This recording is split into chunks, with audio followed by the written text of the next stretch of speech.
Saludos y bendiciones. Para mí es un privilegio estar con ustedes una vez más con el propósito de seguir estudiando esta serie de lecciones basada en el libro de Josué. Increíblemente vamos ya por la lección número 9 y me parece que hemos disfrutado de esa lección una más que otras, y esta también es una muy interesante. Pero antes de continuar, vamos a pedir la presencia del Espíritu Santo por medio de la oración. Oremos. Amado Dios que estás en los cielos, alabado, glorificado, bendecido sea tu nombre, Señor. En este momento estamos dándote las gracias por el tiempo que nos das, por las múltiples bendiciones, por tu amor, por tu cuidado, por tus bendiciones. Señor, por el regalo de la gracia y porque nos permite compartir esta lección con cada persona que nos ve.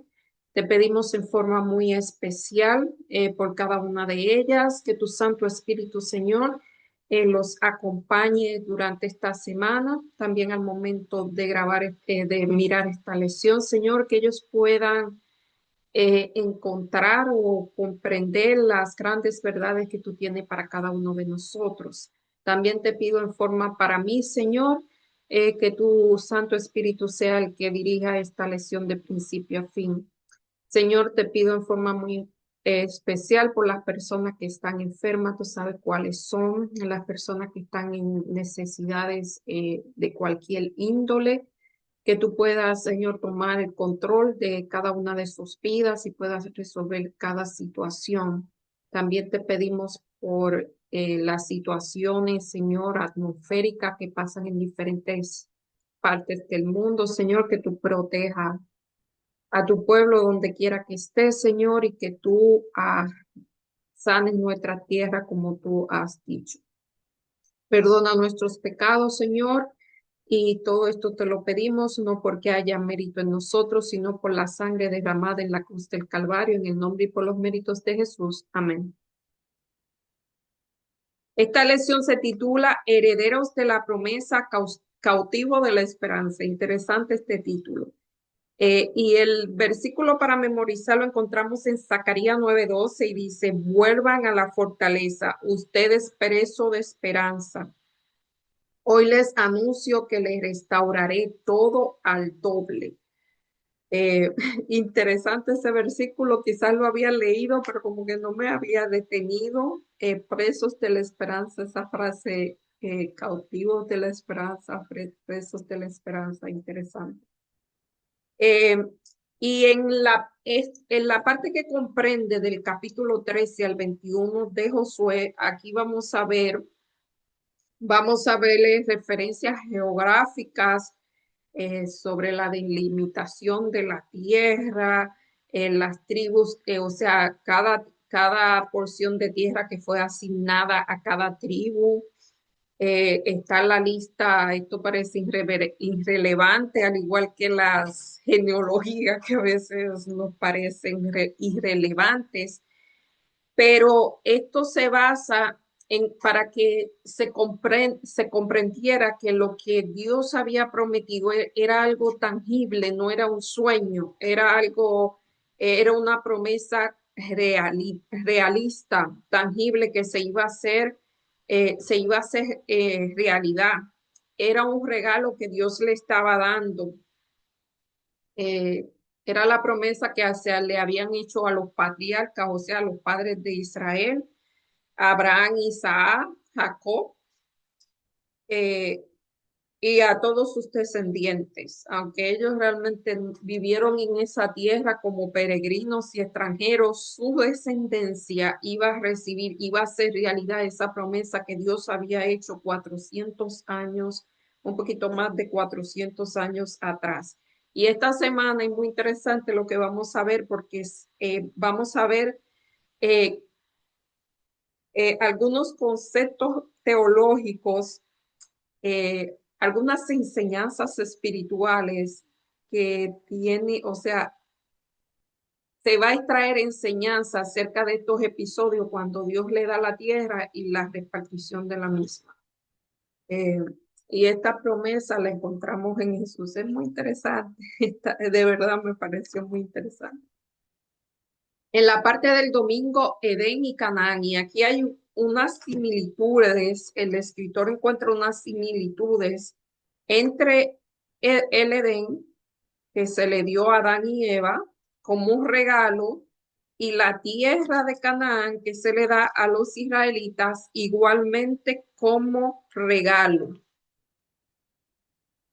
Ni Adán ni Eva hicieron nada para merecer la tierra, ni los israelitas tampoco. Es más, dice acerca de esto que cuando el pueblo de Israel era el más insignificante de todos los pueblos, Dios lo eligió, no porque ellos lo merecieran, sino porque Dios lo dio. Eso es gracia. En Génesis 2:15 dice, tomó pues Dios al hombre y lo puso en el jardín del Edén para que lo cultivara y lo guardara. O sea, Dios le dio un regalo a Adán y Eva. Ellos no supieron de dónde salió ese regalo, pero también Dios le da una responsabilidad, cultivarlo y guardarlo. ¿Sabe que este es el primer versículo que se menciona de la Biblia? Esta Biblia no la tengo marcada, es relativamente nueva, así que no está marcada. No está tan marcada en lo que quiero decir. Este versículo de Génesis 2:15 es la primera vez que se hace referencia a lo que es la mayordomía. Para los que quizás no entiendan el término mayordomía, vamos a hablar eh, la primera vez que se hace referencia al término de administración. O sea, agricultura y administración fueron las primeras profesiones de este mundo. Ah, entonces, Génesis 3:17 al 24. Y al hombre le dijo, por cuanto obedeciste a la voz de tu esposo y comiste del árbol que había prohibido, maldita será la tierra por tu causa. Con dolor comerás de los días de tu vida, espigas y cardos te producirá, comerás las plantas del campo. Con el sudor de tu rostro comerás pan hasta que vuelvas a la tierra de donde fuiste tomado, y pues polvo eras y al polvo volverá. Y sería la madre de todo, y Eva sería la llamó Eva, en algunos casos dice varona, y ella sería la madre de todos los seres vivientes. Y Dios, el Señor, hizo al hombre y a su esposa túnicas de pieles y lo vistió. Dios, el Señor, dijo, ahora el hombre con todo es uno de todos nosotros, conocedor del bien y el mal. Así que evitemos que alargue su mano y tome del árbol de la vida y viva para siempre. Así que yo fue expulsado del jardín del Edén eh, porque ellos no cumplieron su parte del pacto, incumplieron su parte del pacto. Dice que aquí que en ocasión de la creación Dios colocó a Adán y Eva en un mundo que era perfecto. Su entorno era perfecto, había abundancia, o sea, caracterizado por la abundancia y la belleza. Y la primera pareja humana se encontraba con su creador en el marco, o sea, era un espacio vital y encantador que podía satisfacer todas, absolutamente todas sus necesidades físicas. Ellos tenían todo para satisfacer todas sus necesidades físicas. El jardín del Edén sirvió como centro de aprendizaje de Adán y Eva. Esta también fue la primera escuela. Por lo tanto, cuando ellos rompieron la relación de confianza que tenían con su creador, su relación en el jardín del Edén cambió. O sea, el pecado significó el rompimiento de esa relación que Adán y Eva tenían con el mismo Dios. Dice que se creó un puente, un abismo, perdón, un abismo entre ellos. Y se nota porque ellos comenzaron a tener miedo de Dios, se escondieron de Dios, ocultaron verdad de Dios, o sea, ocultaron lo que ellos habían hecho. Todo eso era indicio de que esa relación ya estaba rota y la que lo rompió fue Adán y Eva.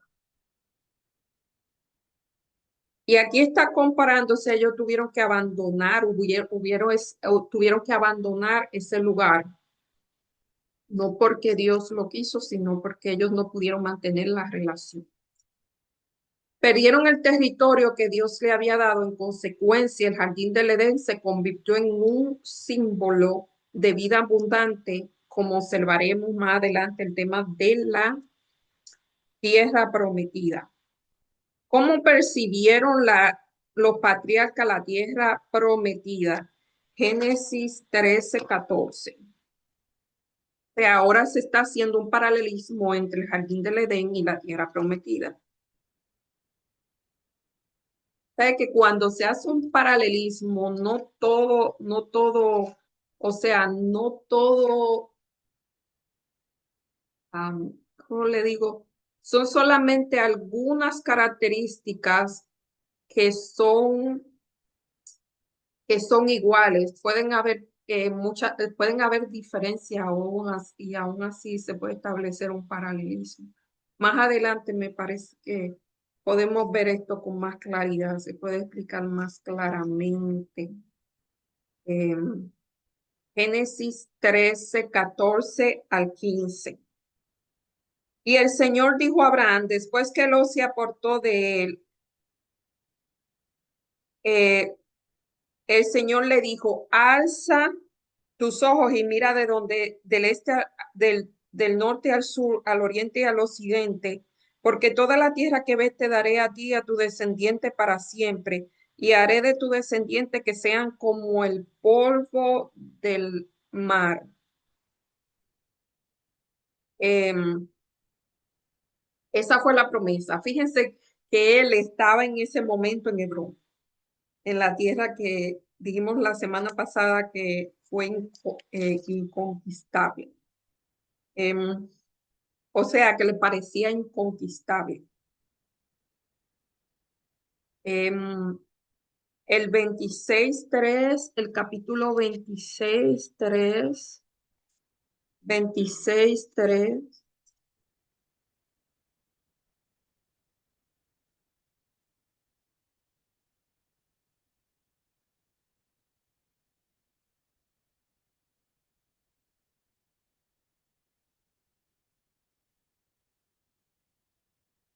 Habita en esta tierra, yo estaré contigo y te bendeciré, porque a ti y a tu descendiente le daré toda esta tierra y conformaré el juramento que hice a Abraham, eh, que le hice a Abraham. Eso le dijo a Isaac.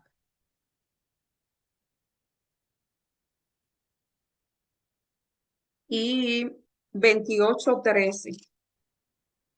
Ahora se lo dice a Jacob.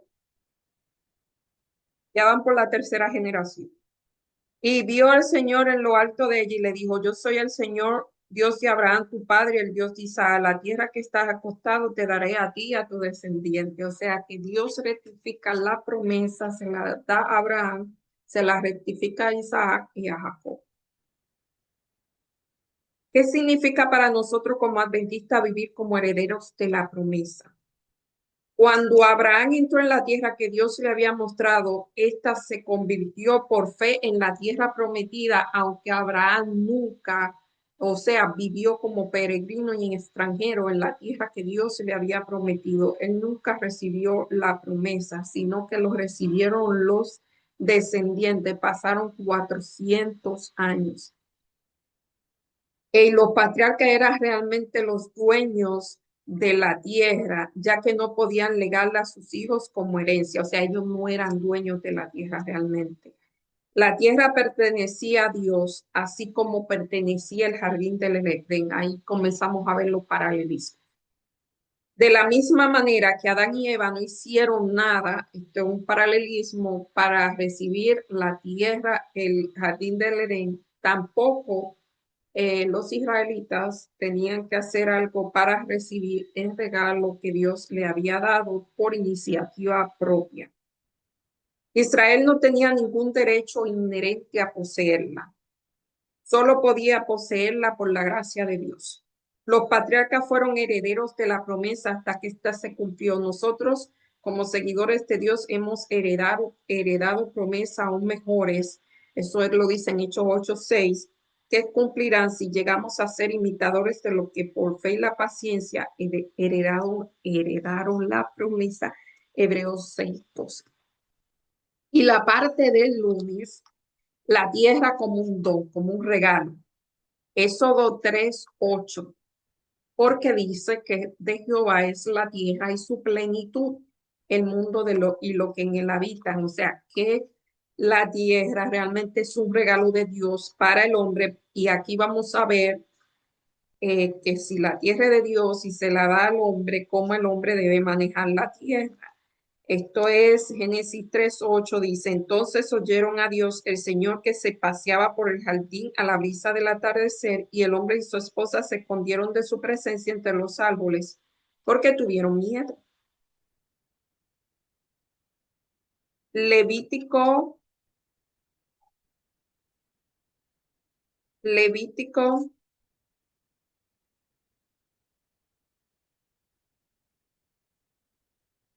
20:22. Guardad pues todos mis preceptos y todas mis normas, ponedlos por obra y no vomitaréis de la tierra que introduzco para que habitéis en ella. Volvimos y decimos, como dijimos, creo que fue la semana pasada o en lecciones anteriores, el pacto era condicional. Fue condicional para Adán y Eva, fue condicional para los israelitas. O sea, era una promesa, era un don, pero tenía que cumplir su parte del pacto. Eh, Números 13:27.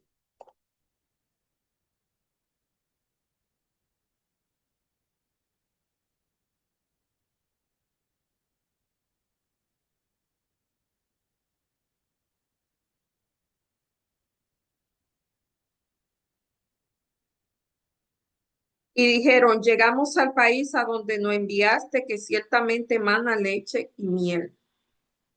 Deuteronomio 4:1.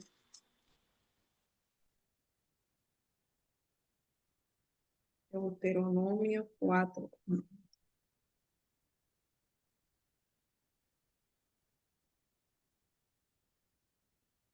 Ahora Israel, oye las normas y preceptos que os enseñó para que los cumpláis y lo viváis, y entréis a poseer la tierra que el Señor Dios nuestro Padre os da.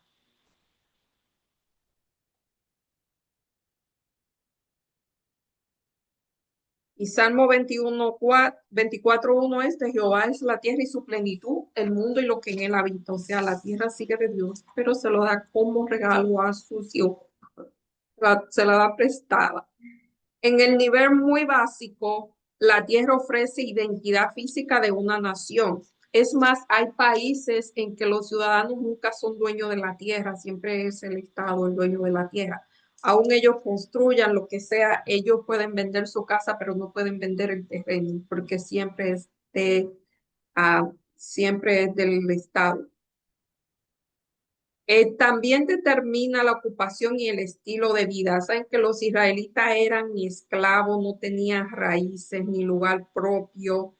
Eran otro, la tierra le daba algo de estabilidad, o sea, identidad como nación y estabilidad. Eran otros que la disfrutaban de los resultados de su trabajo.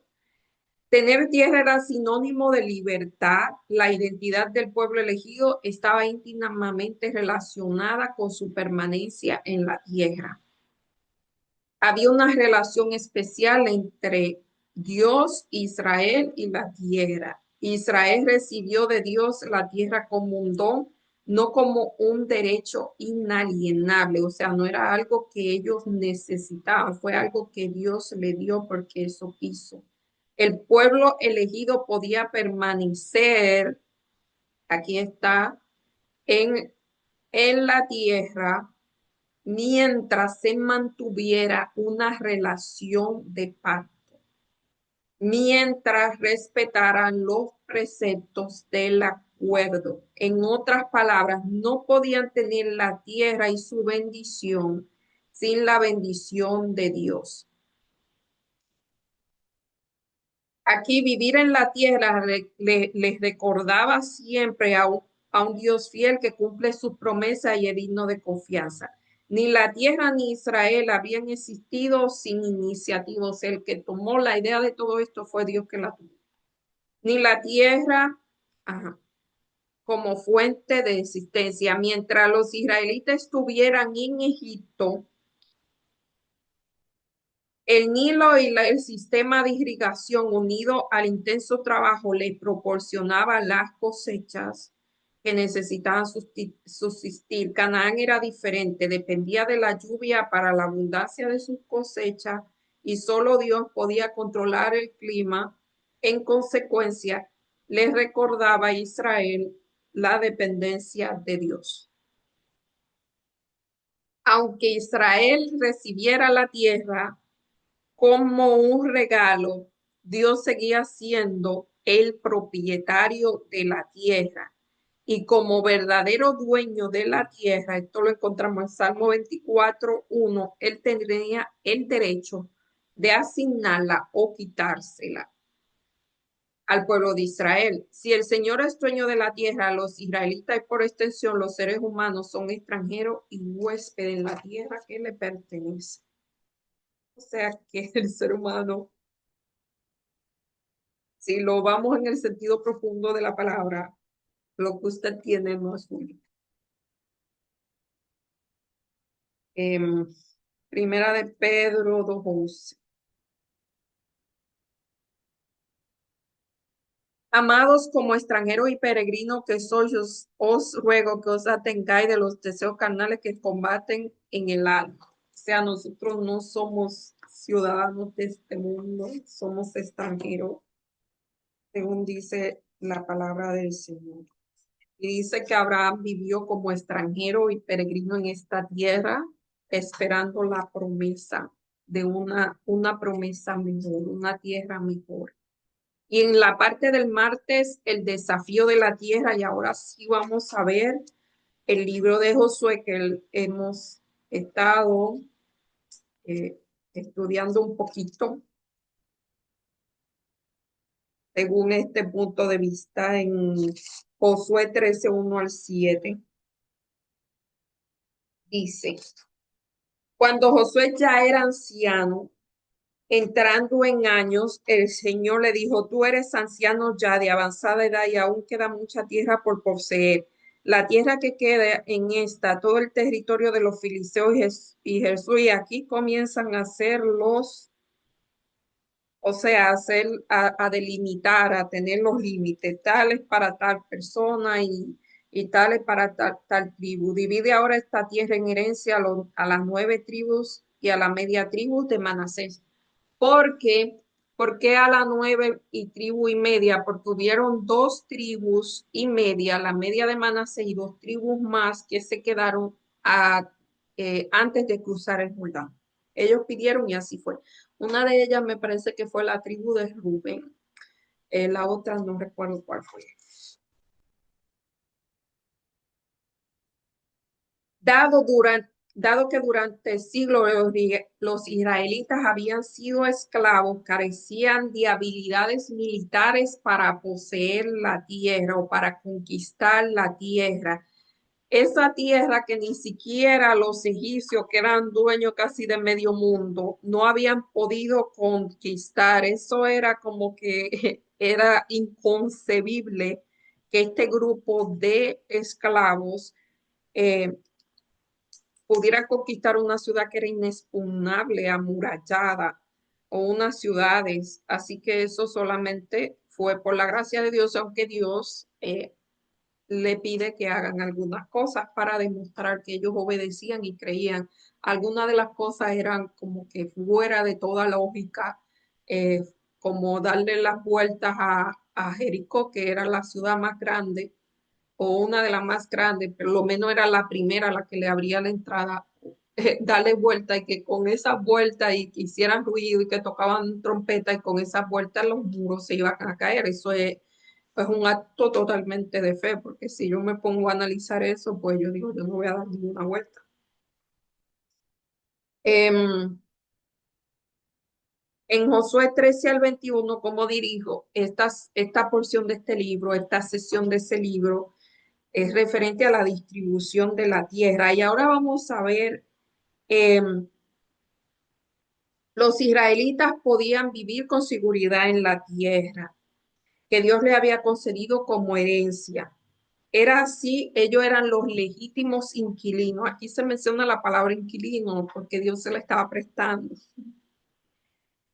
que pertenece a Dios. Sin embargo, la iniciativa de Dios está siempre acompañada de la respuesta humana. Dios toma la iniciativa, pero siempre el ser humano tiene que responder porque es asunto de relación. Tiene que haber dos partes. En una relación debe haber, en una parte no puede ser pasiva y otra parte puede ser activa porque no hay relación. Entonces, así que Dios toma la iniciativa, pero el pueblo de Israel tuvo que responder a esa iniciativa. La primera mitad del libro muestra cómo Dios otorgó la tierra a su pueblo, desposeyendo, o sea, eh, desposeyendo a los cananeos, porque ya su tiempo se había cumplido.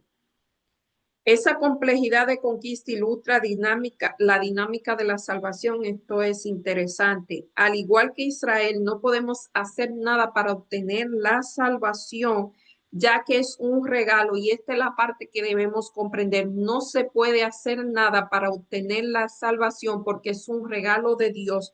Ya Dios todo lo hizo en la cruz, pero, siempre hay un pero, eh, fue un regalo de Dios a Israel basado en la relación del pacto entre ambos. Ciertamente no se basó en méritos del pueblo, Deuteronomio 9:5. Sin embargo, para que los israelitas pudieran disfrutar del regalo, tuvieron que asumir la responsabilidad que conlleva vivir en la tierra. O sea, era un regalo, pero continuar viviendo en la tierra, ellos tenían que asumir responsabilidades. De igual manera, la salvación es gratis, pero cuando usted acepta la salvación por la fe, que es un regalo, asume también una responsabilidad. Eso se llama el proceso de santificación, la obediencia amorosa a los requisitos divinos para ser ciudadano del reino de Dios. Esos son los requisitos de la relación.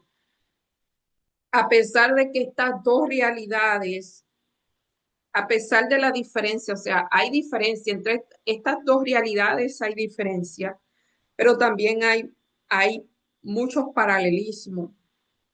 La recepción de la tierra es por gracia y el acceso a la salvación también es por gracia. Eso es considerablemente semejante. ¿Ves que aquí hay un paralelismo, pero también hay una diferencia? Hemos recibido un Dios maravilloso, pero podemos perderlo si no somos ciudadanos. Si no se mantiene la relación, pues se pierde el pacto. Se rompe el pacto. La tierra era tan fundamental para la existencia de Dios como el pueblo de Dios que debía distribuirse. Esta es la parte del miércoles, el jubileo. El jubileo era una fiesta que se hacía cada 50 años, en la cual si una persona por alguna razón había arrendado sus tierras, eh, solamente y no podías recuperarla porque esta gente por lo general lo hacía por falta de dinero. Si no podían recuperar la tierra a los 50 años, era una ley que Dios había dado que la tierra debería volver a su dueño original, o sea, al dueño humano original. Y eso pasaba con los esclavos, eso pasaba con muchas, o sea, con todo lo que se prestaba o se arrendaba a cambio de dinero. Eso ustedes lo pueden leer Levítico 25, 1 al 5, 8 al 3. ¿Cuál era la fidelidad del año sabático y del jubileo? El año sabático era que la tierra se debía cultivar por 6 años, pero el séptimo día debía descansar. Era el año sabático. La tierra no se cultivaba el séptimo año. Y Dios durante ese año había prometido mantener a los israelitas, aún sin la tierra producir. Aquí hay un contraste con Egipto, donde los ciudadanos perdían regularmente sus tierras, como sucede hoy en el día, y se convertían en siervos de Faraón. En el pueblo de Israel pasaba algo parecido, se podía arrendar la tierra, como digo, la persona podía ser esclava de alguien que le prestara dinero eh, y ofrecía sus servicios a cambio de pagar la deuda, pero al final de los 50 años, o sea, cada 50 años, si esa persona todavía permanecía ahí, debía ser libre. Así que la tierra siempre se mantenía en el dueño original. Nadie fuera de la familia a la que la tierra había sido asignada podía poseerla. O sea, indefinidamente nadie podía hacerlo. Ese era el plan de Dios para eso mismo, para que siempre la tierra se mantuviese en la misma familia. Por lo tanto, los parientes de la persona que había sido obligada por circunstancia a vender su tierra central tenían el deber de rescatar incluso antes de que llegara el jubileo. Eso fue la historia de Noemí, de Ruth y de Boz, que él se redimió.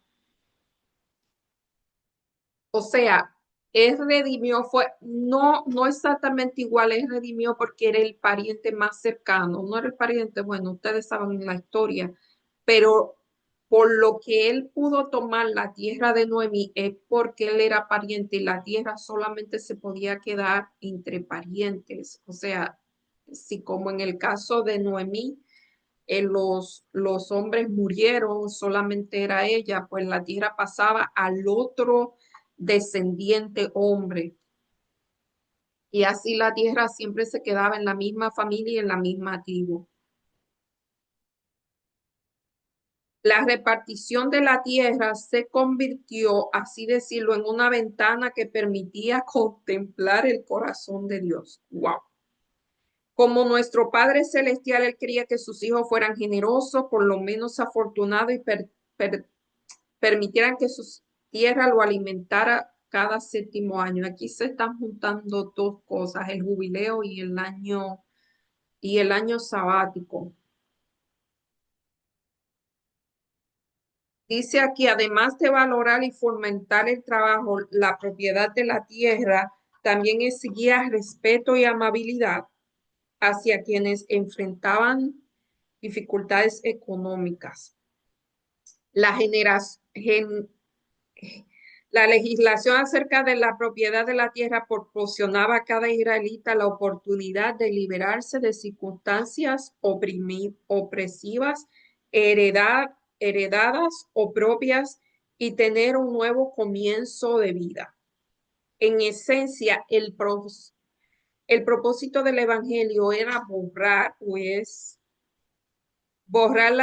la distinción entre clases sociales, entre ricos y pobres, empresarios y empleados, privilegiados y desfavorecidos, poniendo a todos en igualdad, a reconocer nuestra total necesidad de la gracia de Dios, todos iguales, aunque realicemos diferentes funciones, aunque hagamos cosas diferentes. Ante Dios somos iguales. Es lo que hemos tratado de decir todo este tiempo. Y aquí dice que desgraciadamente Israel no cumplió la norma establecida y al cabo de los siglos se hicieron realidad la advertencia de disposición. O sea, a ellos le pasó lo mismo que le pasó a los cananeos. Segunda de Corintios 36, 20 al 21. Segunda de Corintios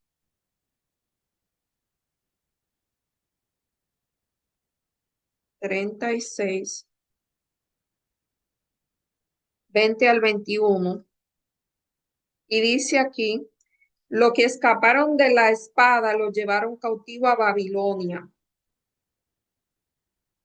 y fueron esclavos del rey y de sus hijos hasta que vino el reino de los persas en cumplimiento de la palabra del Señor enviado por Jeremías. La tierra disfrutó sus sábados porque todo el tiempo de su asolamiento reposó hasta que se cumplieron los 70 años. Esto fue cuando los israelitas fueron llevados cautivos, estos eran los judíos ya, fueron llevados cautivos a Babilonia. Se cumplió, o sea, por eso yo siempre menciono que toda esa promesa de Dios, todo ese pacto era condicional. Por lo general los pactos son condicionales, por lo general es así. Génesis 24:6. Génesis 24:6. Lo único incondicional es el amor de Dios hacia sus hijos. Él siempre nos va a amar, no importa qué. Pero los beneficios del pacto, los beneficios de estar en relación, son condicionales como todo lo demás. Jeremías 24:6.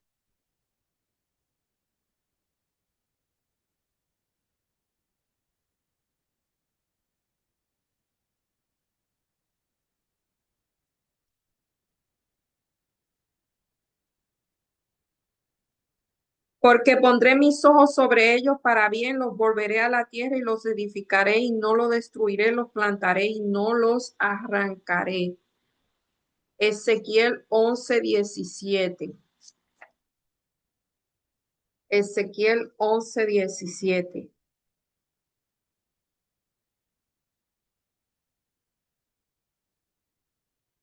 Di por tanto, así dice el Señor, yo os juntaré de todos los pueblos, lo allegaré de los países donde están esparcidos y daré la tierra de Israel. O sea que Dios mantuvo la promesa de Israel cuando ellos estuvieron fuera, la promesa de regresarlo. Durante el exilio babilónico, los israelitas experimentaron la triste realidad de vivir como forasteros en tierra extraña y aún así Dios seguía amándolos y Dios seguía estando con ellos. Eso quiere decir que la relación con Dios no estaba condicionada ni limitada a la posesión de la tierra. Cuando los israelitas confesaron sus pecados, se arrepintieron y buscaron al Señor de todo corazón, y eso lo encontramos en el libro de Daniel, entonces Dios los regresó a la tierra. También lo era la promesa reasentar y hacer prosperar a Israel en el exilio. Asimismo, al mismo tiempo, los profetas del Antiguo Testamento apuntaban a una restauración que sería obra de un futuro rey davídico. El Nuevo Testamento no se menciona la tierra prometida, la promesa directamente, pero se dice que las promesas de Dios se han cumplido en Jesucristo y por medio de él. En consecuencia, la tierra es reinterpretada a la luz de Cristo y se convierte como símbolo de las bendiciones espirituales que Dios plantea a dar el pueblo aquí ahora. Bueno, en el libro de Hebreos dice que Abraham esperaba una tierra una ciudad sin fundamento cuyo arquitecto y constructor es Dios. O sea, se da a entender que no era aquí en la tierra, sino que era algo más allá. El cumplimiento definitivo de la promesa divina de reposo, la abundancia y el bienestar de la tierra, en la tierra, tendrán lugar en la tierra nueva, liberada del pecado, en la promesa del regreso de Dios, quien establecerá su reino eterno en la tierra hecha nueva, tras un periodo de 1000 años en el cielo. Este será el cumplimiento final de las promesas de Dios en la tierra. Y ya para terminar, el resumen de la parte del viernes. Estaremos plenamente salvados cuando entremos en la puerta de la ciudad. Entonces podremos alegrarnos de que estamos salvados, eternamente salvados. Hasta entonces debemos prestar atención al mandato del apóstol, siendo que la promesa de entrar en su reposo permanece aún. Cuiden que ninguno de ustedes parezca rezagado. El conocimiento acerca de Canaán, la entonación de sus cánticos y el regocijo ante perspectiva de entrar en ella, no llevaron a Israel, a los hijos de Israel, a los viñedos y a los olivares de la tierra prometida. Solo podían hacer la suya ocupándola, cumpliendo las condiciones para ello, ejerciendo una fe viva en Dios y apropiándose de sus promesas. Esto es de You Instructor, en la página 17 de febrero de 1898. En la Biblia se llama herencia a los bienaventurados de una patria. Allí conduce el pastor divino a su rebaño a los manantiales de agua viva. El árbol de la vida da su fruto cada mes y las hojas del árbol son para el servicio de las naciones. Allí hay corrientes que emanan internamente, claras como el cristal, al lado de las cuales se mecen los árboles. Allí la vasta llanura se convierte en bellísimas colinas y las montañas de Dios elevan sus majestuosas cumbres. En aquellas pacíficas llanuras, al borde de aquellas corrientes vivas en donde el pueblo de Dios, que por tanto tiempo anduvo peregrino y errante, encontrará un hogar. Y este sí, para siempre ya no será condicional porque ya las condiciones terminaron. El conflicto de los siglos, la página 654. Yo hasta aquí ya vimos que de todo puede sacar un significado, un paralelismo espiritual. Vemos como Dios era la voluntad de Dios, que sus hijos obtuvieran la tierra de Canaán, pero ellos eh, no cumplieron todo, o sea, su parte del pacto, la relación, o sea, no vivieron en realidad en relación con el pacto y perdieron esa oportunidad. Así fue, por eso las promesas no continuaron. Pero ahora tenemos la promesa de la tierra prometida, que también son condicionales a cómo nosotros respondamos a la iniciativa de Dios. Porque Dios no le gusta las cosas obligadas. Recordemos, si es obligado, ya no es amor, ya no hay libre albedrío. Así mismo es. Bueno, yo hasta aquí me despido, esperando que tengan una hermosa y bendecida semana y que si Dios lo permite, nos vemos la próxima semana. Oremos. Amado Dios que estás en los cielos, alabado, glorificado, bendecido sea tu nombre por siempre. Señor, en este momento volvemos a darte gracias porque tú nos has dejado en tu palabra, Señor, tantas lecciones que nos permiten crecer en fe, en esperanza. Señor, ayúdanos a ser cautivos de tu esperanza. Ayúdanos, Señor, a confiar en ti. Ayúdanos a permanecer en ti. Señor, te pedimos que tu Santo Espíritu more en cada uno de nosotros. Te pedimos, Señor, tu bendición a través de la semana. Te pedimos, Señor, que nos sanes, que nos cuide, Señor, que nos anime. Te pedimos, Señor, también que nos dirija y nos dé sabiduría, Señor, la que necesitamos. Y también te damos gracias porque a través de todo este año que tú nos has dado, Señor, tú nos has bendecido, nos has cuidado y hasta aquí nos ha traído. Gracias por todo ello. Y también te damos gracias, Señor, por cada persona que nos acompaña y nos ve. Todo te lo pedimos, Señor, y te lo agradecemos en el nombre y por los méritos de Jesús. Amén. Bye.